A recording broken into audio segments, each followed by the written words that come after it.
What's up, my friends, and welcome into the PHLY Phillies podcast. We are broadcasting live from the Xfinity mobile studios here in not the PHLY studios, in my mom's house, I guess you could say. But either way, it's the Xfinity mobile studios. And as always, the PHLY Phillies podcast is brought to you by our friends over at Bet365. Whatever the moment, it's never ordinary at Bet365. Hello to you all, and a happy Monday. I hope you had a wonderful weekend. Apologies for the mobile show today. Unfortunately, when you have a sick 10-month-old at home, you try your best not to have to send them to daycare, because if you have or have had little ones that you've had to send to daycare in the past, it's frustrating when other parents send their kids to daycare sick. So I tried to be a decent human being and stay home with my little guy today. But unfortunately, because of that, we have to do the show from my mom's living room today. So big thank you to everybody who's hanging out with us today. Andrew Frasier is with us as well. Excuse me as I try to knock the entire studio over. I'm Tyler Zulli, and a warm Monday welcome to you. I hope you had a wonderful weekend. Phils take 2 of 3 from the Washington Nationals. Probably could have been a sweep. We'll talk more about that throughout the show. I think the overarching conversation about this weekend series is they took 2 of 3. It could have been a sweep. And if you're going to tell me that the Phillies head into the 9th inning with a lead and Jhoan Duran on the mound, I'm going to tell you 95 out of 100 times that they're going to win that game. He's human. He blows a save. It happens. The Washington Nationals are one of the scrappiest teams in Major League Baseball when it comes to scoring runs late in the game. I believe that they are, in fact, second in Major League Baseball in runs scored in the 9th inning. I believe the only team that's ahead of them is the Athletics.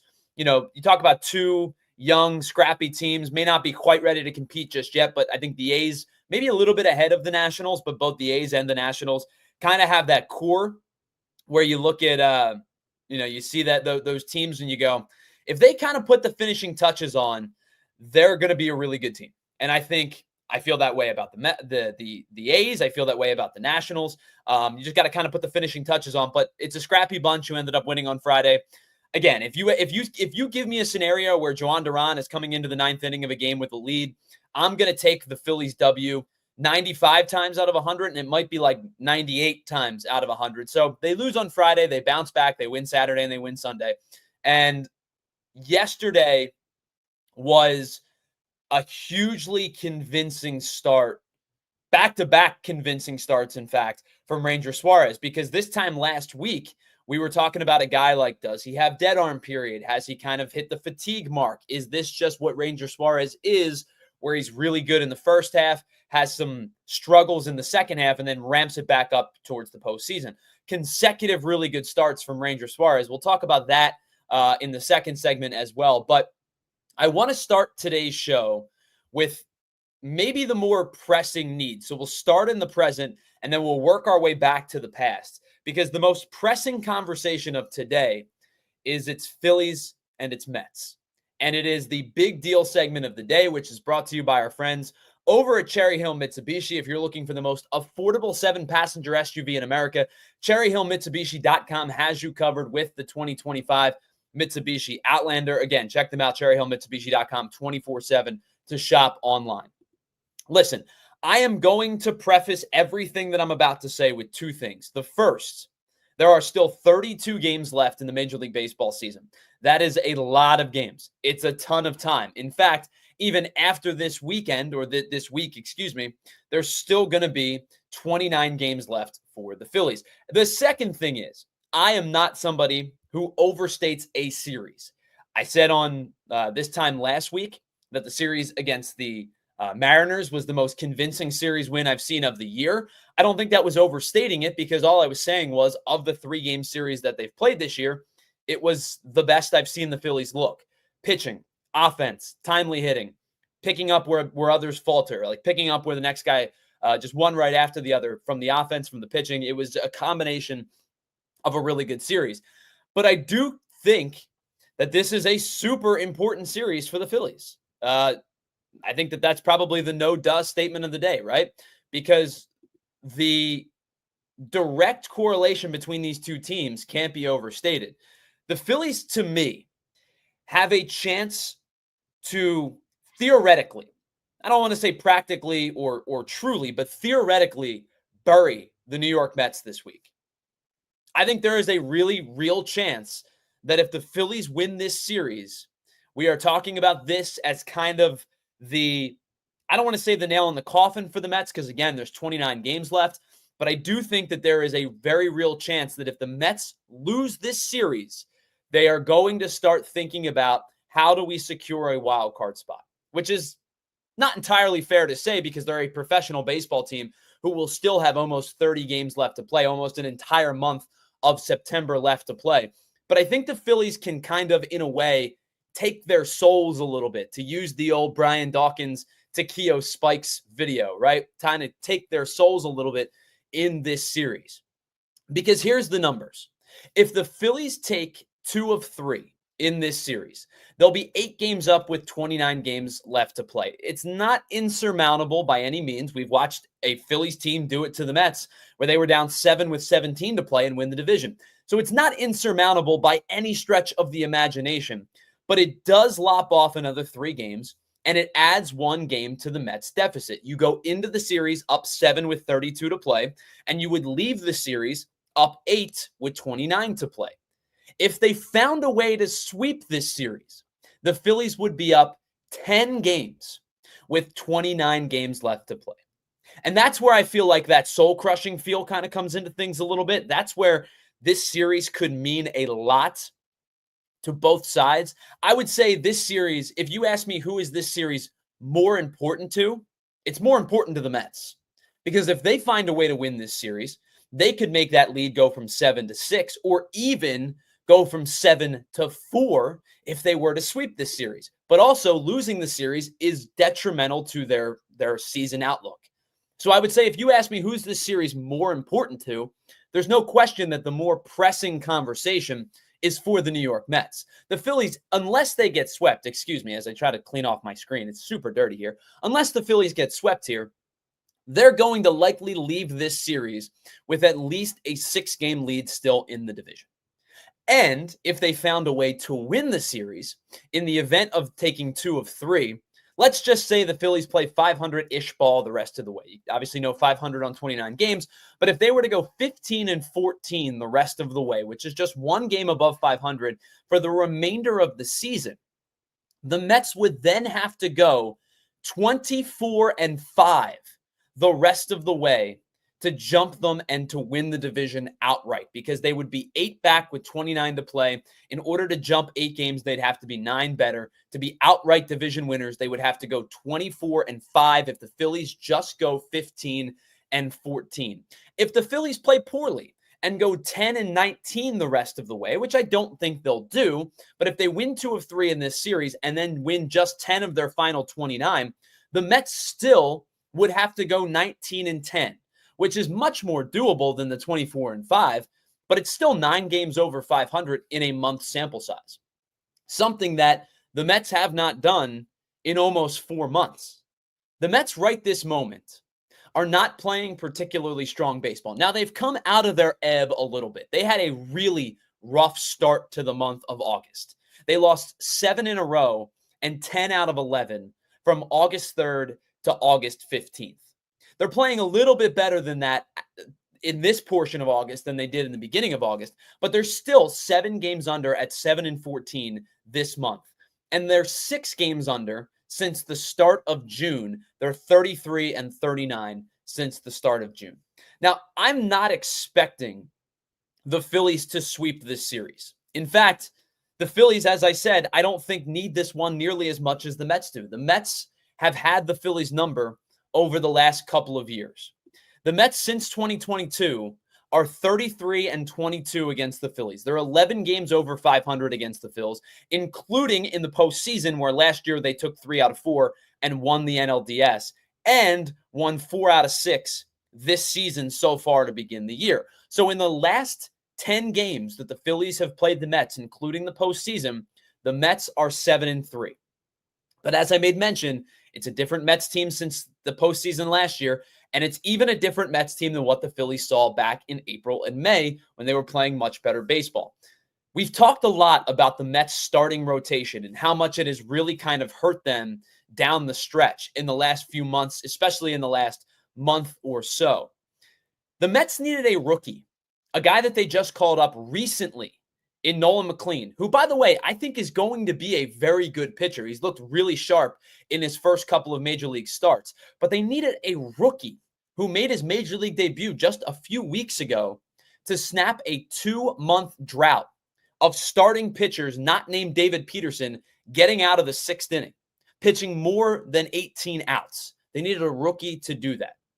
Now, I'm not going to sit here and tell you that I think that this is a surefire series win for the Phillies, because I still think this is a good Mets team, even though they are struggling since the All-Star break. Juan Soto, since the All-Star break, hitting below 200, as is Pete Alonso. That's 2 of your 3 or 4 best hitters in your lineup. They're really, really struggling in the month of August, and really particularly basically over the last 3 months. As I said, 6 games under in their last 72 games. So with that being said, I do believe this is an opportunity for the Phillies to pounce on the Mets this week. And even if you don't take 3 of 3, which again, sweeps are hard in Major League Baseball, but if you find a way to go to Citi Field, a place where you have struggled in the past couple of years, and find a way to take 2 of 3, you're just incrementally taking games and you're lopping off more and more and more games. And that percentage of games goes from, you're basically taking off 10% of the remainder of the season with what's left. With 32 games left, this 3-game series is effectively taking off 10% of the remainder of the stretch run. You have a chance, if you take 1 game, even if you just take the 1 game extra and win 2 out of 3, to make it an 8-game lead, you're in a really good spot. You take 1 of 3, I think that's enough. You can't get swept, because then you're giving the Mets life. Again, I'm not going to sit here and overstate this series, but if you do get swept, your NL East lead shrinks from 7 to 4. And I don't think that that means that you're cooked or the Mets are back, but you're giving them unnecessary life that they just don't need heading into the final 29 games. If you found a way to take just 1, your lead only goes from 7 to 6. If you find a way to win this series, which I think would be incredible, to go up and take 2 out of 3 in Citi Field, your lead stretches from 7 until 8. And I think the bigger portion of that is not only does your lead stretch, but you're starting to stomp out a fire that could start to grow for the New York Mets. You're starting to really take control and domination of the series, or of the season and the division, if you find a way to take 2 out of 3. And one more thing. That's our big deal segment, by the way. Our big deal segment brought to you by our friends over at Cherry Hill Mitsubishi. Again, shop online 24/7 to get in on the latest, most affordable 7-passenger SUV, the 2025 Mitsubishi Outlander, cherryhillmitsubishi.com. And the last thing that I want to mention heading into this series, before we welcome Andrew Frasier into the show, we talked about the starting rotation a lot. I talked about McLean being the guy that had to kind of be that stopgap, which is crazy to ask a rookie to do. But Kodai Senga gets the ball for the Mets tonight. Now, you've heard me talk a lot about Kodai Senga on this show. I think he's really, really good. He has one of the probably 4 or 5 best single pitches in all of baseball with that ghost forkball. It's nasty. It's really almost unhittable. And he's been really good this season. A 2.58 ERA over his first 20 starts. But he's had a lot of injury concerns this year. Different injuries have plagued him. He's coming off the injury last season where they're kind of slow to return him to play. And he's missed some time this year. And it's why he's made just the 20 starts as opposed to maybe 25, 26, 27 at this juncture of the season. He's averaging just 5 1/3 innings pitched in his starts this year. And he's not pitched more than 5 2/3 since returning from the injured list on July 11th, which is now dated back 7 starts. So the likelihood is you are going to get Kodai Senga's best for somewhere between 5 and 6 innings. And if you can stay locked in on the game, if you can scratch out a run or 2 against Senga early in the game, I think you're in a really good spot, especially with Christopher Sanchez on the mound tonight for the Phils. This is going to be a really good pitching matchup. But I wanted to leave this segment with this stat. Since the All-Star break, as we've talked about the guys not getting into the seventh hardly ever, except for David Peterson. Since the All-Star break, Mets starting pitchers have thrown 165 and 2/3 innings. Their bullpen, 123. Let that sink in for a little bit. Since the All-Star break now, basically a month and a half's worth of games, the starting pitching has only thrown, and by the way, I did not account for openers. There's been a couple of times where the Mets have used openers, and instead I took the innings pitched by the bulk guy, which was mostly Frankie Montas over that stretch, but I took the innings pitched by the bulk guy, put it with the starters. I took the inning pitched by the starter, the opener, and put it towards the bullpen. And the Mets starters over the second half of the season since the All-Star break have only thrown just under 43 innings more than their bullpen. Their starters haven't been bad. They've been fine. They're just not getting deep into games. Their bullpen, we did a video on this like 2 weeks ago, and it still remains the same. Their bullpen is going to be taxed by the time they get to the postseason. They have a really good bullpen. Edwin Diaz is an elite closer. I know Ryan Helsley has not pitched well since joining the Mets, but he's still got good stuff, and I could see him turning things around. They added Tyler Rogers, who submarine guy, really kills the Phillies. Good stuff. Doesn't throw particularly hard, but funky arm slide, gets you out in front. You can't really figure out what he's throwing. He's an elite back end guy. Reed Garrett has been really good this year for them as well. And they have really been asked to do a lot over the last couple of months because their starting pitching is not giving them any depth. So if you can figure out a way, much like a lot of the other teams have so far, and it's kind of been Carlos Mendoza's game plan with these starters or their bulk guys, if you can figure out a way to get their starter out of the game after 5 innings, just continue to tax that bullpen. And maybe you don't win the battle being this 3-game series, but you can continue to help yourself and the rest of the National League win the war by the fact that their starting rotation is killing their bullpen down the stretch. And with that, I want to welcome our second member of today's program into the show. It's our producer, our co-host, our friend, Andrew Frasier.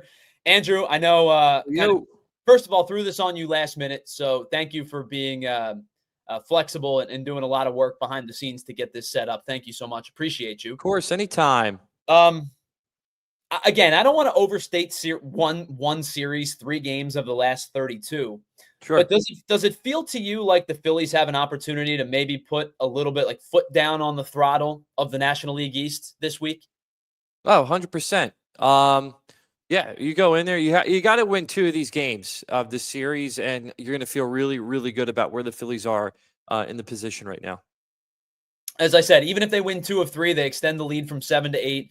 You basically chop off 10% of the remaining season, a little less, 9 point something. And that, you start to think about the clock striking midnight, not for the Mets postseason success. And I know you and I talked about it on Friday. Wouldn't it be comical if they missed the playoffs? That it would be. I still think they're going to make the playoffs as a wild card team, but you can start to put that dread in the back of their mind about, man, we're just not catching the Phillies. Yeah. Yeah, and that's a good feeling to put into their minds, right? Those head games, because they're a game and a half back, or a game and a half ahead of the Reds. Right. The Reds are a game and a half back, and there's a real opportunity for the Reds to be able to take them out of a playoff picture, that being the Mets. And the Phillies go in there, and they are able to take this series. Hopefully, it's a sweep, but at least take the series. That puts some ghosts inside those Mets players' heads, and some fears of, hey, maybe we, like you just said, maybe we can't keep up with these Phillies. Maybe this isn't our year, and that gets in their head. It starts to linger. They go and play their other series, and they could start to falter very badly, and they could find themselves outside of the picture. Now, I will say this with the Reds. I think the Reds have played some good ball this year. I talked about it on Friday. If they were to make the postseason, that's one of those scrappy, like, they don't know what they don't know type of teams, and a 3-headed, monster if Burns is available with their pitching staff, could cause some problems. Sure. But I'm looking at the rest of the regular season schedule. You ready for this, Andrew? This is a gauntlet for the rest of August and into September. 3 with the Dodgers in LA. Then they go play the Cardinals. They should be able to win that series. But then they have 3 at home with the Blue Jays, 3 at home with the Mets, 3 on the road against the Padres, and then later in the month of September, 4 at home against the Cubs, and 3 on the road to end the year against the Milwaukee Brewers. Ugh, that's a That's a tough. tough final stretch of the month. Now, Yeah, Milwaukee yeah. may not have anything left to play for. They may have locked up the 1 seed by that point, Well, but they lost a couple games recently, so still a difficult path for the Reds to take the rest of the way. yeah, of course.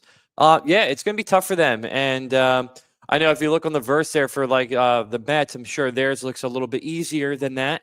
So definitely a Yeah, bigger uphill climb for the Reds to yeah. finish out strong and hopefully beat The Mets, the Mets out of the playoffs. the Mets obviously still 7 with the Phillies, much like the Phillies, obviously 7 with the Mets. They have 3 against the Tigers, 3 against the Padres, 3 against the Cubs, but they have 7 still to play with the Marlins. They have 3 more with Washington. Texas, who was a playoff caliber team a couple of weeks ago, I think probably is starting to falter a little bit. We'll see what happens by the time they get to that point. But yeah, I mean, if you ask me who has the easier schedule of the two for the rest of the year, I don't know if strength of schedule tells you it's the Reds, but it sure feels like it's the Reds have the harder remaining schedule. Yeah, and we'll see. Anything is possible. It does seem like the Reds have the stronger opponents, but I mean, the Mets still have to play a couple really good teams in there in that mix, and don't discount these Nationals. They're very pesky, as we just saw. Yeah. In the last 2 series that we just played with them, they know how to put up runs, and with a team like the Mets, who have been so in the in most recent weeks, it could be a troublesome team for them as well. So, anything can happen. A game and a half is really not much when you have, 20 plus games left in the season. So, we'll see. Really quickly, we'll talk a little bit more about it in the second segment. That Nationals team, as you brought up, pesky. They like to score runs in the late innings. I really kind of like their core. Like, they're still a little bit away. The results haven't quite come just yet. Obviously, in terms of like the standings, they're not. They're in last in the division. They're 53-77. They're headed towards another losing season. But like, you think about it, Wood, Abrams. Yep. I really like what their catcher Riley Adams did over the last couple of weeks, especially since, and Keibert Ruiz is kind of their guy, but Adams filled in really admirably. Obviously, Mackenzie Gore's had a little bit of a downturn in the second half, but I think the formula for the Nationals is there. It may be another 2 years or so, but if this core can stay intact and they're willing to spend some money, I think they could go out in the next, maybe 2 off seasons and say, hey, man, we have the core in place. We're ready to turn the corner. You be the franchise changing guy, right? Like, we'll give you the big contract and you come be that dude for us. And we'll surround you with Wood and Abrams and whoever's catching and you be the centerfold of our team. And we're ready to kickstart this thing. That Nats team might be pretty good in a couple years. Yeah, they're definitely an interesting squad, and like you just said, they have a great core around them right now, and probably the next, like you said, probably 2-3 years is probably when they're going to be real competitors, and it's going to be interesting to see because I think, like you said, they're probably 2 big contract players away from being a playoff team.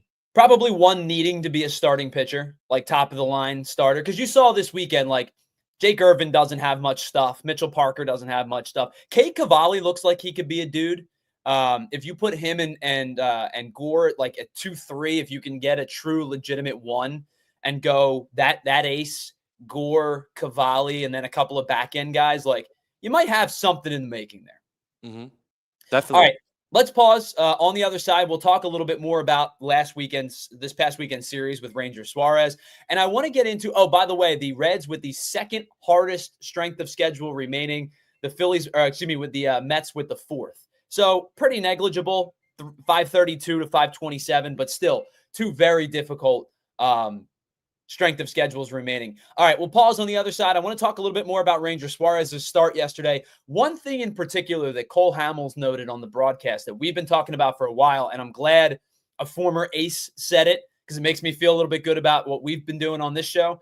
We'll do that. We'll also get into our Ace Hardware temp check segment, and then we're going to wrap up today's show with something a little bit different because the Phillies announced some news this weekend that they're going to play in a really cool game next year. We're going to do something a little bit different to have some fun with that. It's the PHLY Phillies podcast. We are broadcasting live from the Xfinity mobile studios. We're brought to you by our friends over at Bet365, and we will be right back after this. All right, let me tell you about our friends over at Cherry Hill Mitsubishi. If you're looking for the most affordable 7-passenger SUV in America, then look no further than cherryhillmitsubishi.com, because they've got you covered with the 2025 Mitsubishi Outlander. Take advantage of their 0%. Yep, you heard me right. 0% APR financing for 60 months if you're a PA resident, or you're thinking about keeping the money down. You want to go with the certified pre-owned. Always a great option. The 2024 Mitsubishi Mirage with payments starting at $55 a week with 0 down retail. Now, that offer is valid with not valid with trade-in, offer subject to credit approval. Not all applicants may apply. And if you combine those awesome financing options with the best warranty in all of the automotive business, 10 years, 100,000-mile powertrain, and 5 years, 60,000-mile bumper to bumper. You can stop in today. Tell them PHLY sent you. Get a $100 restaurant.com gift card just for taking a test drive or completing a trade-in appraisal. I know people buy Mitsubishis elsewhere, just not entirely sure why. Shop 24/7 at cherryhillmitsubishi.com or stop on over on any of the any of the outlets from the bridges, and you can get there in just a couple of minutes and find out why the 2025 Mitsubishi Outlander is the SUV for 2025. All right, let me tell you about our friends over at Bet365. Whatever the moment, it's never ordinary at Bet365. Find out why 90 million users have joined worldwide. They have the opportunity to live stream 780,000 events each and every year. They're offering early payouts on MLB games. Remember, NBA and NHL, not too far away. The winter months are coming sooner than I'd like to admit, but those early payouts are available as well. And how about, again, the MLB early payout? If your team's up by 5 runs at any point, you get marked as an instant payout with straight bets and parlay selections marked as winners. And how about this? Breaking news from Bet365. New customers now get $200 in bonus bets when you bet just $5. Sign up, use the code PHLY365, deposit 10, place 5. Get 200 back in bonus bets, whether your bet wins or loses. Bonus bets can be used on spreads, totals, player props, futures, so much more. Whatever the moment, it's never ordinary at Bet365. Must be 21 and physically located in PA. If you or someone you know has a gambling problem and wants help, please call 1-800-GAMBLER. All right, welcome back to the PHLY Phillies podcast. Tyler Zulli here with you, Andrew Frasier as well. Big thank you to everybody in the chat. Before we get to the Ranger Suarez thing, I want to, Markel Futz put an interesting question in the chat, and I want to address it. Hello to you, Markel Futz, Peter Tom Willis, Chris Slem, K-Red, Duncan Dad, all of our friends in the chat. Thanks so much for being a part of the show. Markel Futz asks, now that there's been some time since the trade deadline, was there any team that should have been sellers that weren't? Well, Markel Futz, I think the immediate answer, and I think the immediate answer at the deadline, was the Angels.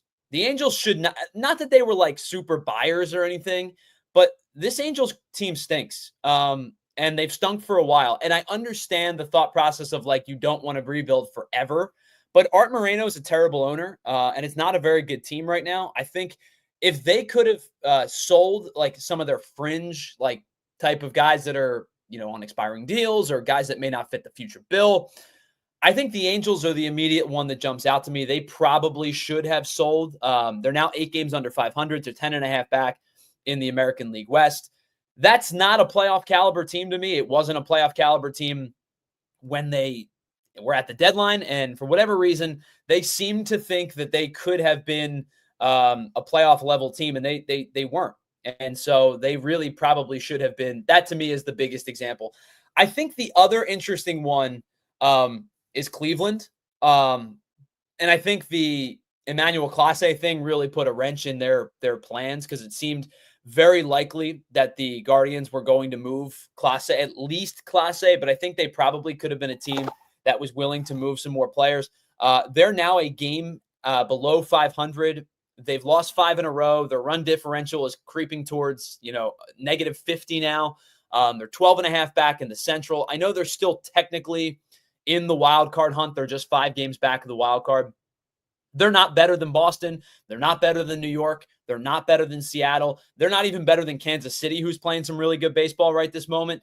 I just don't think there's a pathway for the Guardians to be a playoff caliber team either. So to me, those were the two teams probably that stand out is the Angels definitively, and then Cleveland as well. And then I know Chris Slem brings up the Braves. The Braves are the interesting one in the National League because to me, this is an off year. I don't think the Braves are in like a resell or in a sell position where like, you're not trading Acuna. You're not trading Albies. You're not trading Michael Harris. You're not trading Austin Riley. They've been decimated by injuries. Their pitching staff has been crushed by injuries this year. They lost Lopez at the beginning of the season. Chris Sales missed an extended period of time. I believe A.J. Smith-Shawver has missed a pretty extensive amount of time. If I remember correctly, yeah, he's only pitched 9 games this year and hasn't pitched since May 29th. Like, the Braves have been decimated by injuries, and I think that that's a team who, with a couple of tweaks this offseason, should be a good team again this year, and should be right back into the thick of things. By the way, and Andrew, I apologize to throw this on you, but I forgot to do this at the top of the show, and I want to make sure I mention it now before we go any further. An incredible opportunity to become a PHLY diehard. As the football season starts to come underway, we are offering not only a discount on our diehard package, which normally for a year is $79.99. It is now $36 for a limited amount of time. So what do you get with a diehard membership? What comes to mind with a diehard membership? Of course, you're going to get access to all of our premium written content, which is from Charlie O'Connor with the Flyers, Kyle Neubeck with the Sixers, E.J. Smith with the Eagles, and Bo Wolf with the Eagles, Derek Bodner with the Sixers, Jim Salisbury here with the Phils. Of course, you get all of that written content that's diehard exclusive only. And on top of it, you get a free t-shirt. And you can choose from any of our free t-shirts, which I think are all excellent. I'm currently wearing the Spectrum, you can see it here, PHLY Home t-shirt. You can get this in the heather blue. I love this color. You can get it in the heather red. I think you can also get it in black. But you can get also our newest t-shirt, which is our Bird Gang t-shirt. It is sick. Spread eagle wings with the football. It says Bird Gang Football Club. I think it's one of our cooler t-shirts that we've picked up and we've created over the years. So an opportunity for you to get in on an exclusive diehard membership for just $37 a month, or $36 a month, excuse me, and an awesome t-shirt along the way. You'll also get access to our premium Discord channel, and there you go. You get there's the Bird shirts. It's not just the Bird Gang shirt. You get the PHLY football with the spread eagle, the one with the Liberty Bell, some really cool shirts along the way. I really, really love the one on the left with the eagle wings. I think that's super sick. But you can get all of that. Thank you, Andrew. You can get all of that with our PHLY exclusive limited time offer, and it's only $36 a month, $36 a year, excuse me, for this limited time offer. All right. Let's take a quick break.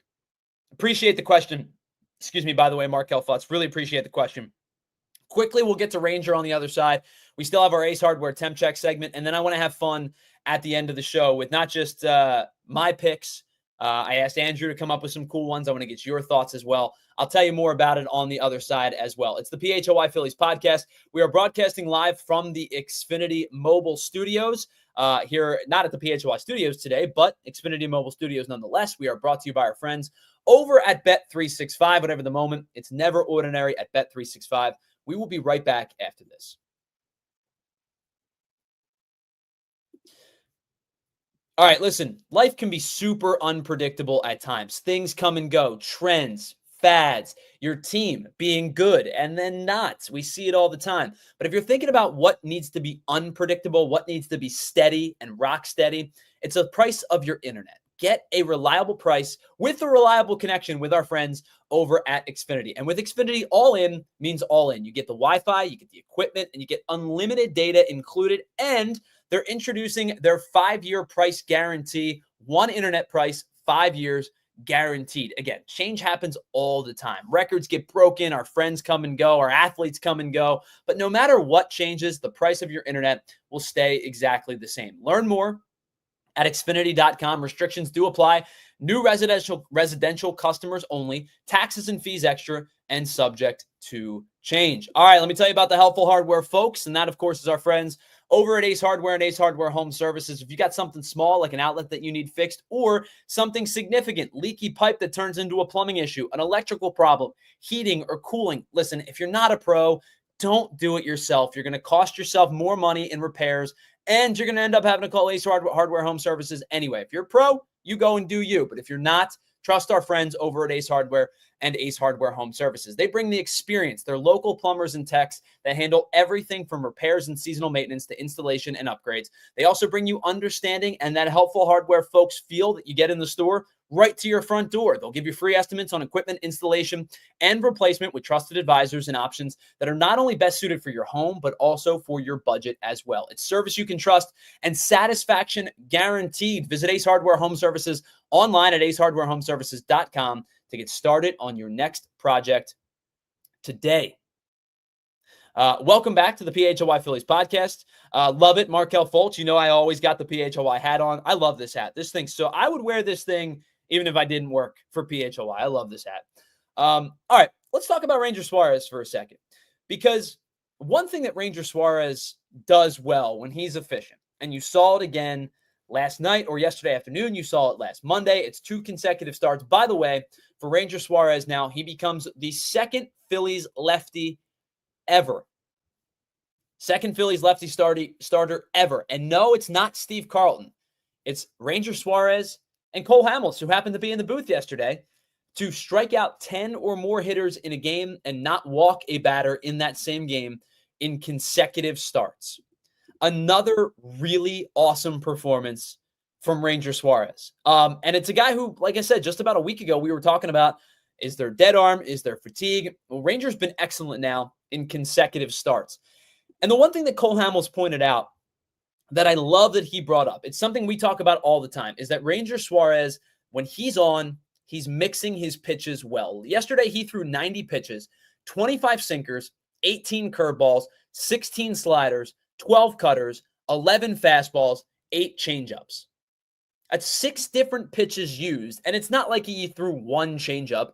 I know 8 is only 9% of his pitch count, but when you really genuinely do not know what is coming next, that's what makes Ranger Suarez effective. That's why Ranger Suarez misses bats routinely, or at least misses barrels of bats routinely. 28% sinker, 20 curveball, 18% slider, 13% cutter, 12% fastball. He used 5 different pitches at least 12% of the time yesterday, and it's what continues to make him effective and really, really good when he is on. But the one thing that I loved that Cole Hamels brought up is not only the pitch disparity, but it's also the velocity disparity within an individual pitch. Now, everybody's going to have highs and lows, maximums and minimums with their pitches, right? The hardest fastball that you throw during the day is probably going to be about, I don't know, maybe 2 or 3 miles an hour harder than the slowest fastball that you throw.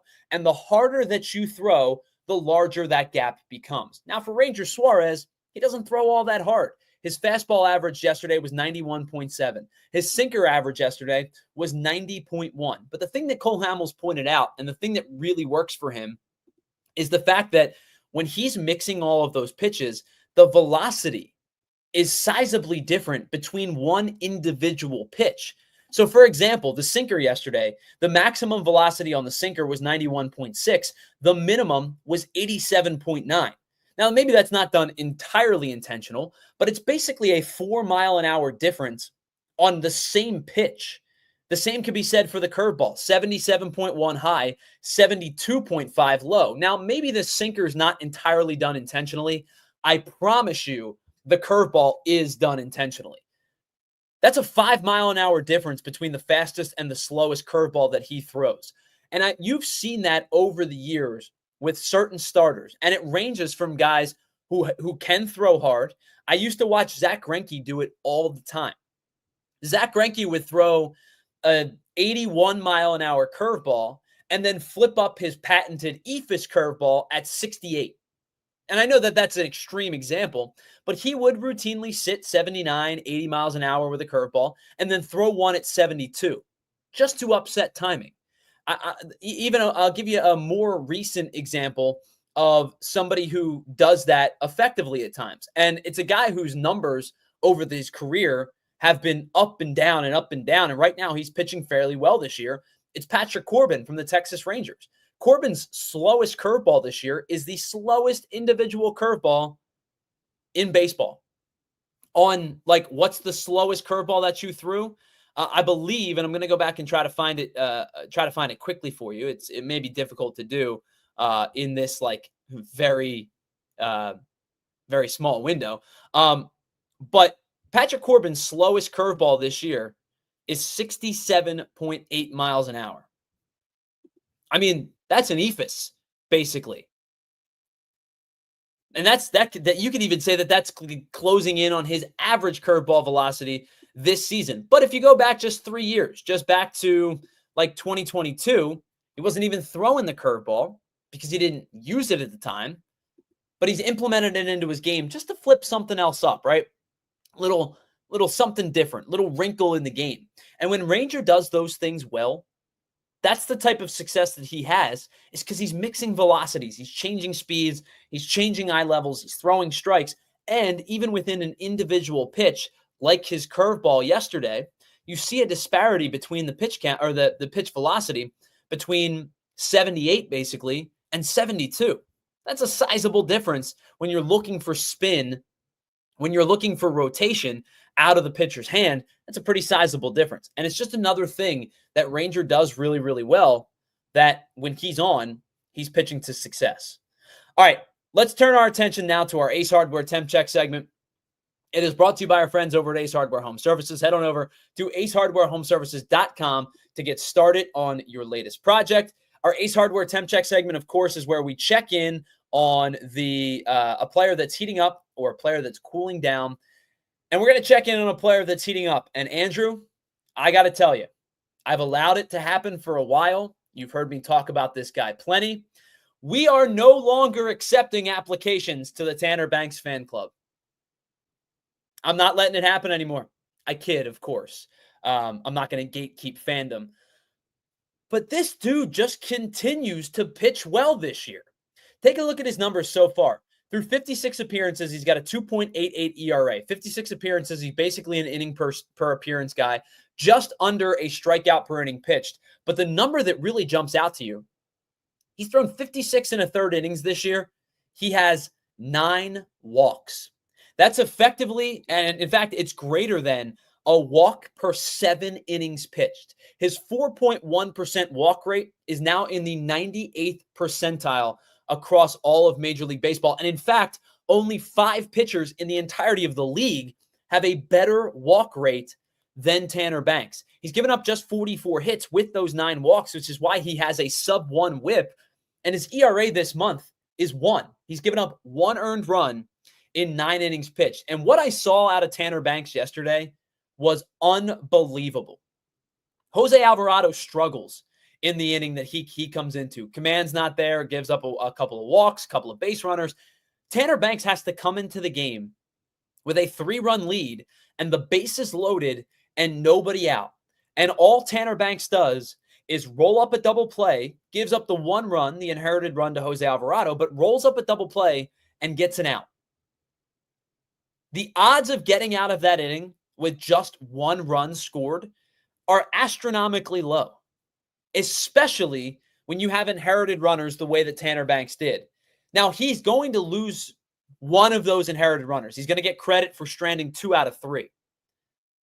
You can't ask for anything more than that. For a guy to come into that situation and only give up the 1 run is an impeccable job. And as they were talking about on the broadcast, you would every day of the week sign up for giving up the run, trade the run for 2 outs, and to wipe 2 of those runners off the bases. Because now you go from a 3-0 game with bases loaded and nobody out to a 3-1 game with a runner on third base and 2 outs, and all you got to do is get any type of out to get out of the inning, and that's what he did. This guy has been so good this season, and we've been giving him his flowers all year long. But let's just take a look back into what's making him so good this year. Since August 1st, as I said, since August, 9 innings pitched, 1 earned run. But you could go back all the way to June 1st, 30 and a third innings pitched, a 2.07 ERA, 22 strikeouts, just 7 earned runs. He entered the month of June with a 3.64 ERA. He's now down to a 2.88 ERA. And 26 of his appearances since June 1st have been scoreless. He's giving up just average exit velocity of 87.1 miles an hour, which is the best of his major league career and in the 91st percentile across all of Major League Baseball. And his barrel rate this year is just 7.1%, which is the second best in his major league career. So what's making Tanner Banks so good? First and foremost, he's not walking anybody. That's the obvious. 9 walks in 56 innings is impeccable. But more importantly, he's throwing the slider and the sweeper far more than he has in any season of his career. 60% of the time, 36% slider, 24% sweeper, he's throwing a breaking ball. And opponents this year are hitting 208 on the slider and 206 on the sweeper. Average exit velocity on those pitches, 88.6 miles an hour, 86.6 miles an hour, respectively. He's given up just 24 hits on those pitches all year combined. Last year, to put that into perspective, he gave up 24 hits on the slider alone. And he's using the slider and the sweeper now 60% of the time and has only given up 24 hits on those 2 pitches. He's not using the fastball nearly as much. He's gone down from 31% to 21%. And I got to be honest, at his best right now, I am feeling like I'm getting shades of the best level Brad Hand. Doesn't throw particularly all that hard, uses the slider effectively, now using the sweeper effectively. I'm getting a lot of Brad Hand from Tanner Banks this year. And I know Phillies fans didn't get the best of Brad Hand, but go back and watch Brad Hand in Cleveland, and even I think Brad Hand in Miami, and you'll see the best of Brad Hand. And I'm getting a lot of Brad Hand vibes from Tanner Banks this year. He's been really, really good. That's our Ace Hardware Temp Check segment. I know I have been shouting Tanner Banks from the, give this guy his flowers from the rooftops, but this guy's been so good this year. That's our Ace Hardware Temp Check segment, brought to you by our friends over at Ace Hardware and Ace Hardware Home Services. Check them out at acehardwarehomeservices.com to get started on your next project. Now, Andrew, I'm going to bring you back in for this if you don't mind. I know I've probably sounded like a Tanner Banks fanboy this year, but for a guy that was asked to step up, for a guy when Jose Alvarado got suspended was told, hey, you're not the third lefty anymore. You're the second lefty. You're going to face higher leverage situations. You're going to face better hitters. You're going to come into tie ball games and give, have leads of 2 or less. And we're going to need you to pitch well. Andrew, this dude's had a great year. Oh, yeah. Phenomenal year. I don't think any of us knew that he was going to be able to perform this way, especially with the news of Alvarado and what that impact was and his ability to step up and perform in these spots, and it doesn't matter what you throw at him. It doesn't matter the situation. He's going to find a way to help you get out of an inning, get out of those innings. And hat off to him and big applause, because really without him and his ability to step up in these big moments, things could be a lot different for the Phillies. Well, I mean, you think about it just a couple of weeks ago, pre-Joan Duran, pre-David Robertson. What'd you have, 3 guys you could trust? Yeah. Kerkering, Strom, and Banks. Yeah, that was it. And heading into the season, I would have said if you gave me a hierarchy of relievers, Banks was probably, 4th, maybe 5th, right? Because to me, heading into the year, it would have been Alvarado 1, Kerkering 2, maybe Strom 2, Kerkering 3. You could put those guys in any order. And then the hope was that Romano would be that dude, the other guy. Obviously hasn't panned out. But Banks was kind of in the next tier down, below the next tier down. Yeah. Now you head into a postseason where it's like, all right, lockdown closer, Joan Duran. Right side, Kerkering has been great for the most part. Left side, Strom is Strom. Sometimes he runs into a little bit of problems, but he battles out. And then from that left side, you're not really missing anything because Banks has been so good. Now, of course, you'd love to have Alvarado in the postseason, but if Banks can step into a role that's similar, you feel pretty good about him heading into the postseason the way he's pitched all year. Oh, definitely, 100%. I feel confidence now with him going into the postseason that he's going to be able to perform. All right, so that's our Ace Hardware temp check segment. On the other side, Andrew, we're going to have some fun Let's because do the it. Phils are playing in a really cool game next That they season. are, yeah. Twins. We'll talk more about it on the other side. It's the PHLY Phillies podcast. We're broadcasting live from the Xfinity mobile studios. Our PHLY Phillies podcast, as always, is brought to you by our friends over at Ace Hardware, over at Bet365. Excuse me. That was our Ace Hardware temp check segment. And it's the PHLY Phillies podcast. We will be right back after this.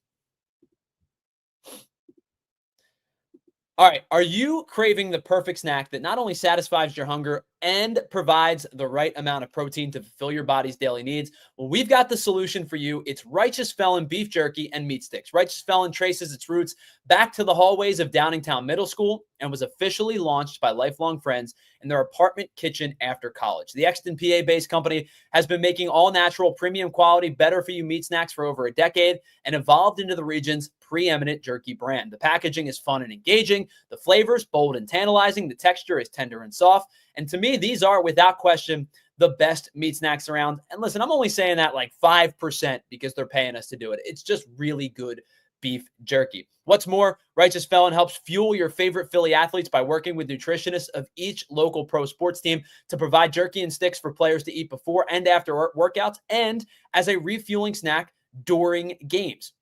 So if you're the kind of person who wants a deal and snacks delivered to your doorstep, you can order online at righteousfelon.com using the code PHLY20 for 20% off. They have all kinds of cool variety packs, bundles on the site, and it's the perfect gift for someone that loves meat snacks in your life. Again, that discount code PHLY20 for $20 or 20% off, your order on righteousfelon.com. All right, let me tell you about our friends over at TrueMark Financial Credit Union. I know that summer is starting to come to an end. It's crazy, believe it or not.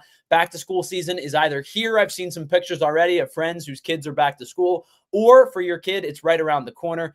And if your middle school, high schooler is gearing up for another big year with classes, supplies, and of course, that new sense of independence, they want to get something that's going to help them feel even more independent with their money. That is where the TrueMark Financial Credit Union Green Light account comes into play. But if they're maybe a little bit older and it's time to get them a true debit card, this time around, you want to get in with an actual debit card that earns rewards. TrueMark Financial Credit Union has that as well. Every time that they use their card and choose credit for their back-to-school purchases, you are going to earn points. They're going to earn points, whether it's for lunch gear, headphones, the hoodie they just had to have. And those points, you can redeem them for cash back, gift cards, travel, and so much more. And guess what?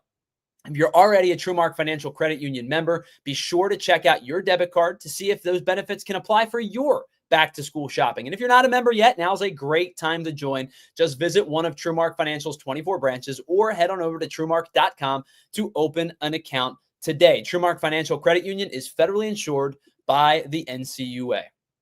All right, welcome back to the PHLY Phillies podcast. Tyler Zulli, Andrew Frasier, and you, thanks so much for hanging out with us. Our presenting sponsor, of course, is Bet365. Use that promo code above my left shoulder today, which is where it's going to sit for the remainder of the season. And, of course, we are broadcasting live from the Xfinity mobile studios. All right, so, Andrew, the Phillies, it was announced this weekend, the Phillies are going to play a really cool game. They're going to play in the Field of Dreams game. Yeah, awesome. Against the Minnesota Twins. I still remember the first Field of Dream game. You remember the Yankees tied it up on a Giancarlo Stanton home run in the top of the ninth. Tim Anderson with the walk-off into the cornfield. Oh, man, the Field of Dreams game is so cool. It now, is. Major League Baseball for a long time has had a marketing problem and seemed to can't get out of its own way. But one thing that baseball does well is play some really cool games in some really cool sites. Field of Dreams game, the games at Williamsport at the Little League World Series. They played a game at Rickwood Field last year, which obviously has incredible historic impact on the game of baseball. Just an unbelievable job of getting some really cool games in different locations. Now, some of them are great. Some of them maybe don't work in practice as much, like Bristol Motor Speedway, perhaps this past summer. But what I wanted to do, Andrew, with the Phillies playing a game at the Field of Dreams field in Iowa next season, I wanted to come up with mine, and hopefully you have a couple as well, and I'm going to ask the chat, what would be some cool stadiums that could either be constructed into already previously made structures or built like the Field of Dreams game that would make an awesome Major League Baseball venue. So I'm going to start, and we're going to go from 5 to 1 on my list. Whatever you have, Andrew, we'll add to it as well. And I want to hear from you in the chat as well. Number 5. This is one of the prettiest sightlines in all of sports. Now, you maybe have never seen this field before, and if you haven't, that's okay because it only holds 1,000 people. Obviously, we're going to have to do some work on that to get quite a few more seats and some fans in the stands because Major League Baseball won't host a game with 1,000 people. But look at this view. This view is unbelievable. Wow. This is Beaver Field at Jim and Betty Smith Stadium at Appalachian State University. That's gorgeous. This might be the most scenic backdrop I have ever seen, Andrew. Like, it plays right up into the Appalachian Mountains. Again, they're going to have to figure out a way to get some serious seating going on. Like, you're probably going to have to put some seats up that berm and down the right field line. I hope they wouldn't have to clear trees to do it. Maybe they will, but they might have to. I hope they wouldn't have to do too much. But this is Appalachian State Baseball Stadium. This is gorgeous. This would be my number 5 on the list. This is sick. Yeah. I didn't have this one on my list, but definitely a place where I would love to see a game being played at. All right, so that's my number 5. What do you have on your list? So I guess when you sent me the text to do this, I didn't know they had to be real places. Oh, they don't have to be real places. Okay. So here's what I'm going to say. They have to be like able to be built, right? Because like the Field of Dream Fields wasn't real prior to it, or wasn't in the conversation prior to it. I guess the field was real, but they built what to be a major league style ballpark within the field. So it could be based on a movie, could be based on a book, could be based on. So I guess it just has to be structured on Earth. Like it can't be played on the moon. Yeah, of course. No, I don't have anything like that. I would like to see something played on a beach. Okay. I think summertime. Yeah. I think you could do like, I would like to say Jersey Shore, but like you can go to Florida or something like that on the beach, maybe an island, and have a game there. I think that tropical scenery would be a lot of fun. Do you remember, Andrew, the Atlantic City Surf? They played in, gosh, I don't even know what off-brand league it was, but their stadium, I'm pretty sure, was like right on the water, if I remember correctly. It was a really cool stadium. I don't remember exactly where it was located, but like you could do something like that, put it right by the water, put it on a beach, and I think it would work. Oh, yeah. I think like just rolling waves in the background, yeah. you know, just that's like what you're seeing. Palm trees. I think it'd be so cool. All right, let's get to my number 4. My number 4 on this list is not a real place, at least right now. And Andrew, you and I are both millennials. And the one thing about millennials now is that we're adults and we have adult money.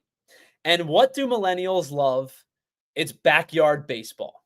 This is Steel Stadium in Backyard Baseball 2001. And this is one of the most played in stadiums in that game, whether you played it on the computer or you play it on your handheld now that they've revamped the game. But I will say this. In this particular game, Andrew, I want the pool in just past left field. I want you to be able to hit home runs into the pool. And the shed is in play. Yes. Remember when the Astros used to have the hill on top of the center field? The shed is very much in play. If you hit it on the shed, dead ball, obviously, but the shed is in play. Steel Stadium number 4 from Backyard Baseball 2001.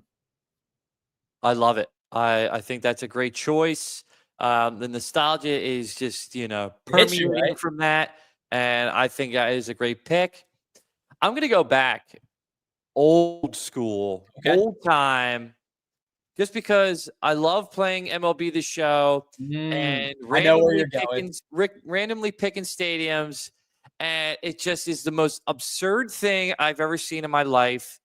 The Polo Grounds. Yes, the old school Polo Grounds. Like 280 to left and center and 600 or left and right, and like 600 to dead center. Yeah. The sight of Willie Mays over the shoulder basket catch, one of the most famous catches of all time. Just an unbelievably unique stadium. I contemplated putting the Polo Grounds in there, Oh, you did? but I ended up not doing it. I love that poll from you. Oh, yeah. All right, before we get to our number 3 on the list, thank you to everybody who joined us on our streaming platforms, our Roku, Samsung, Xfinity, and all of our streaming platforms. The rest of the conversation continues over at allphly.com. It is officially time for overtime.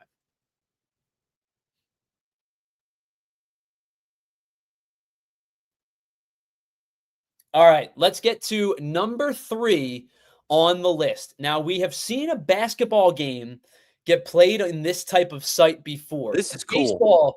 Baseball is going to be a little bit harder because of the dimensions, right? They're not built to hold fields. They're built to take on fighter jets and launch fighter jets. My number 3 is the USS Gerald Ford, which is the largest aircraft carrier in the world. Yeah. Look, the dimensions are going to be super difficult. I don't know how you even make it happen. But since we're having fun, you got to figure this out. It's going to be a nightmare logistically. But this is the largest aircraft carrier in the world. The vessel is over 1,000 feet long. But much like your Polo Ground pick, Andrew, it's only 255 feet wide. So you would have to, it would be pretty tight, and there would be quite a lot of home runs hit at the naval vessel here. But this is one of the most intimidating, amazing structures within the U.S. military. And we've seen this. We've seen basketball games get played on these type of venues before. Let's put a baseball game on this thing and figure it out. I'm going with the USS Gerald Ford for my number 3 pick. I am so down with this. I would love to just see that. They should just take it out in the middle of the ocean as well. You play in the ocean. You're not You're playing. not docking that thing. You're going out. Like awesome. So I saw somebody say this on a chat, and they were like, "Does this mean that international waters means that we could pirate the game?" Yeah. So my thing is, if you're going to play that game, you can only do one of 2 things. You either got to do seafaring team names, so it's got to be the Mariners and the Pirates, or it's got to be like old school. That's just it. You just go that. Yeah. It's got to be like old school teams. Yeah. I love that. I love that. Seafaring teams, I think, would be hysterical. That's my number 3. Yeah. All right. Going with like a video game in route here, since you already went back our baseball. We're going to go Wii Sports Baseball. Okay. That's a very buildable stadium. It's a buildable stadium. It's generic. It's very generic stadium, but I think it'd be a lot of fun, the Wii Sports Stadium, just to go in there, and maybe they can do some virtual thing where you actually have to play with like Wii remotes and stuff. And I think it'd be fun. There's a lot. Somebody brought it up in the chat, like the Mario Super Sluggers of the world would be cool. It's just not feasible, but it would be so cool. All right, my number 2, they did this already. It was okay, but I think I'm going to a larger, grander scale this time. Sure. They did Bristol Motor Speedways. I'm going to Daytona Super Speedway for my number 2 pick. So they tried the Bristol Motor Speedway. It rained. It had mixed results. There wasn't enough food. It didn't go as well as they had planned. But the thing with Daytona is the dimensions are way bigger. I don't know exactly what the capacity of Daytona is. I'll try to find it. Really quickly. 101,500 is the capacity of Daytona. Now, I assume that includes the interior with like the RVs and stuff. So you'd have to take a little bit of that out. But there are a ton of seats in Daytona, and there's plenty of room to make it happen. Bristol Motor Speedway is about a half a mile long. It's a little bit more than a half a mile long. Daytona is 2.5 miles around. There is so much room to be played at this venue. I think this would be really cool. You could pack the house, and you could probably still do some RVs on the lot because there's going to be plenty of room in the infield of the Super Speedway. My number 2 pick, Daytona Super Speedway in Florida. There you go. I love it. That is, it's a great choice. Keeping with the theme that we've had with the Daytona stuff. So my pick is there is a soccer pitch out there for all my footy friends. That is in the I want to say it's like it's like up in like near Iceland, Greenland, in that region up there in the Arctic Ocean. And it's in this like really weird remote area where it's like a lot of rock, and then all of a sudden there's just a soccer pitch. Okay. I'd love to see that converted into a baseball field and have people play there. All right. So I think I'm looking at the right one. I can find a picture of it. Just by a quick Google search. It looks like it's in Norway, if it's the one. Is it Norway? It looks like it's in Norway. It looks like it would be like it's like tundra, like cold Norway. Yeah, here, in the town of Henningsvær. Obviously, that's pronounced horribly wrong. But I believe if the one I'm looking at, if you got that right. If the one I'm looking at is the same one, that is sick. This is it here. Okay, that might be different. It might be the same because I have an aerial view. Okay, yeah, so it might be similar, but that sick, though. Would be awesome for baseball. Kind of similar to the Appalachian, state. Dude, the view that would be pretty cool. That view is unbelievable. All right, that's a great number 2. All right, my last one. If you know me, you probably know where I'm going. As I made mention, we're millennials with real adult money now. And Andrew, if I asked you what is the millennial baseball movie, you would tell me. Yeah, well, our number ones are the same, so this is perfect. Figure it out where we need a sandlot baseball field. Yeah. The sandlot where the guys played the field. Yeah. To my knowledge, the field hasn't been built yet, but if it has, figure it out, get baseball played on here. If they made a real-life Field of Dreams field, they can do a real-life sandlot field. And I think Tyler, they don't need much to build this. Well, here's the thing. You need to make it nicer, right? It can't look like the actual sandlot field. No, it's got to look just like this. It's got to be a real baseball field. But I want the layout to be the same. Like I want the backyard fence where Hercules lived. Oh yeah. Where, and then where that you remember at the end of the movie they go around, they talk baseball. He's got signed baseballs from like the entire 1927 Yankees.